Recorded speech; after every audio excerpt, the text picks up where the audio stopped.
Paz seja contigo. Algo curioso que tem acontecido com esse trabalho aqui no Evangelho Semeado, as pessoas têm dado seus testemunhos, têm falado sobre coisas que não tinha entendido antes do Evangelho e aprendeu aqui com o nosso trabalho.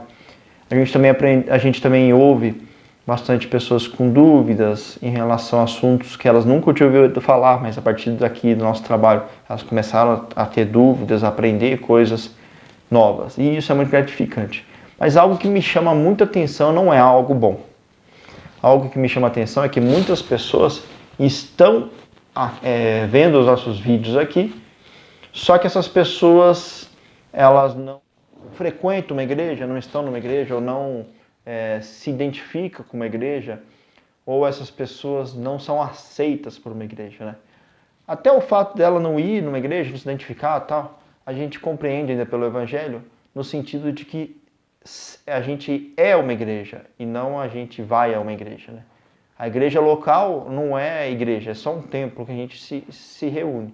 Mas a igreja verdadeira é o povo. Até aí tudo bem. Só que o problema é que essas pessoas não têm oportunidade de entrar no reino de Deus, vamos falar assim, entre aspas, porque o próprio crente o proíbe. Na verdade, o anticristo nessa história tem sido o próprio cristão. Como acontece isso? Primeiro, tem pessoas que pregam o Evangelho, ensinam sobre Cristo e fazem tudo da melhor maneira possível. Isso é ótimo. Só que tem pessoas que pregam e depois falam para a pessoa: você aceita Jesus como seu único e suficiente Salvador, né? Só que aí tem algumas coisas que eu não concordo tanto assim. Primeiro, é Ele que nos aceita, né? Mas, além disso, quando fala o único e suficiente Salvador, dá-se a entender que Jesus Cristo é, de fato, o nosso único e suficiente Salvador. E assim é. Só que a pessoa prega isso e logo em seguida, após ela aceitar, a pessoa já começa a falar: ó, aquilo que eu te disse quando você aceitou a Cristo não é bem assim não. Tá? Ela fala com outras palavras, né? Como assim? Jesus é seu Salvador, mas não é o único. Você tem que se salvar também. Mas ele não é suficiente? Não, ele não é suficiente. Você tem que lutar e perseverar pela sua salvação até o final. É isso que tem que acontecer. Mas Jesus não é o único e suficiente Salvador? Então, ele é o único e suficiente para perdoar os seus pecados, mas para você chegar até o final, aí você vai ter que se virar. Isso tem impedido, isso tem trazido confusão, né? Nem o próprio crente entende o que isso quer dizer. Outra coisa que eu vejo bastante: para você ser crente, para você acreditar em Deus, você precisa se vestir de tal maneira, fazer tais coisas, ou andar de tal maneira, ou falar de tal maneira, ou deixar de fazer isso, ou deixar de fazer aquilo, né? Eles começam a fazer acepção de pessoas que o próprio Deus não faz. Deus nos recebe da maneira que somos. E através de uma renovação do Espírito, é que nós, por nós mesmos, por consciência própria, por querermos, por gostarmos, a gente quer se aproximar mais de Deus. E por querer se aproximar mais de Deus, a gente busca a palavra dele. E a palavra dele nos traz renovação da mente. Essa renovação da mente nos traz mudança. Ninguém muda porque você quer que muda. Ninguém vai parar de beber porque você quer que a pessoa pare de beber. Ninguém vai parar de fumar porque você quer. Tem pessoas que querem levar pessoas para a igreja só para parar de beber, só para parar de fumar, só para parar de fazer qualquer coisa. Esse não é o intuito, irmão. O intuito é que as pessoas cheguem na igreja ou conheçam o Evangelho para que sejam libertas de coisas como essa que você tem feito. Mas a pessoa tem que parar de pecar. Exatamente, quando ela entender a palavra, quando ela entender o Evangelho, por consciência própria, pelo Espírito ensinando, por uma renovação da mente, por uma mudança de valores, essa pessoa, ela abandona as coisas pecaminosas. Primeiro que ela é perdoada pelo pecado, ela é justificada pela obra de Cristo. Mas, mesmo assim, ela ainda abandona as coisas pecaminosas, por causa daquilo que ela compreendeu. O problema é que como é que eu vou levar a compreensão para a pessoa se eu digo e falo de uma palavra que nem eu leio? Se eu falo de um evangelho que nem eu conheço, se eu prego uma Bíblia que eu nunca li. Isso tem acontecido bastante. As pessoas pregam e brigam por aquilo que ela ouviu falar. Sendo que o verdadeiro cristão, ele não ouve falar, ele tem desejo pelas coisas do Senhor. Uma maneira fácil de entender, quem gosta, quem idolatra, quem adora, não age como a maioria das pessoas tem agido. Eu vejo pessoas que são fã, idolatram um cantor famoso, alguém famoso. A pessoa sabe tudo, sabe o dia que a pessoa nasceu, sabe aonde a pessoa nasceu, sabe o que a pessoa gosta, sabe todo esse tipo de coisa. Mas sobre Cristo, tem tudo escrito ali naquela palavra de Deus e a pessoa nunca sequer abriu fora de um culto, nunca sequer leu em qualquer momento da vida.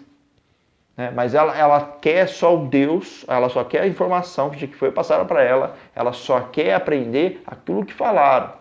Ela quer conhecer a Jesus, conhecer a Deus como uma terceira pessoa. E quer, por conhecer como uma terceira pessoa, prega coisas que não estão no coração de Deus. Deus veio para te salvar. Deus mandou Jesus para te salvar, para te libertar. Libertar do quê? Libertar do pecado. Libertar do pecado não é parar de pecar porque alguém mandou.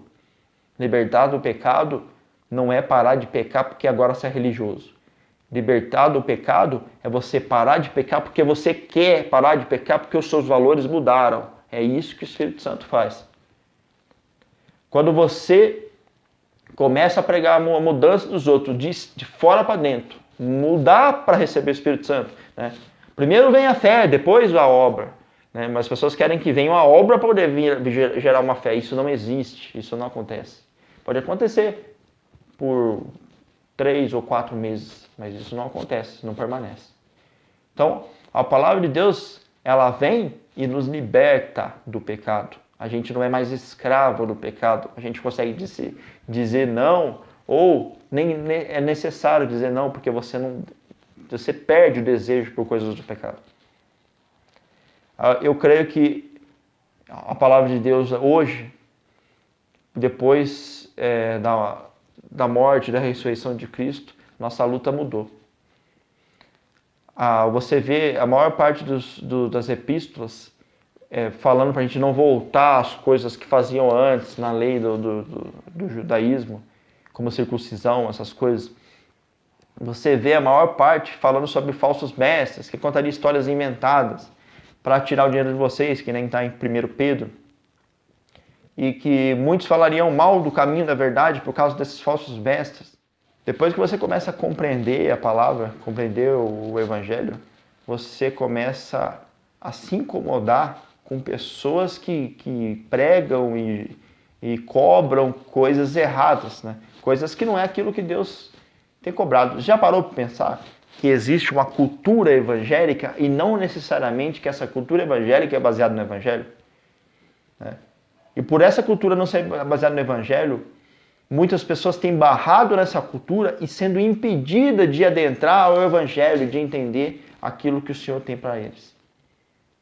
Então, meu irmão, observa bem se o que tem impedido as pessoas à sua volta de chegar diante de Deus não for... Observa se o que tem impedido não é você mesmo. Com as suas convicções que vieram de outra pessoa. Com as suas ideias que vieram de outra pessoa. Com a sua fé que veio de outra pessoa. Meu irmão, você foi chamado para ser livre. Você foi chamado para ser liberto do pecado. Se você tem que lutar diariamente contra o pecado, alguma coisa errada tem. Porque o Espírito Santo, ele te convence do pecado.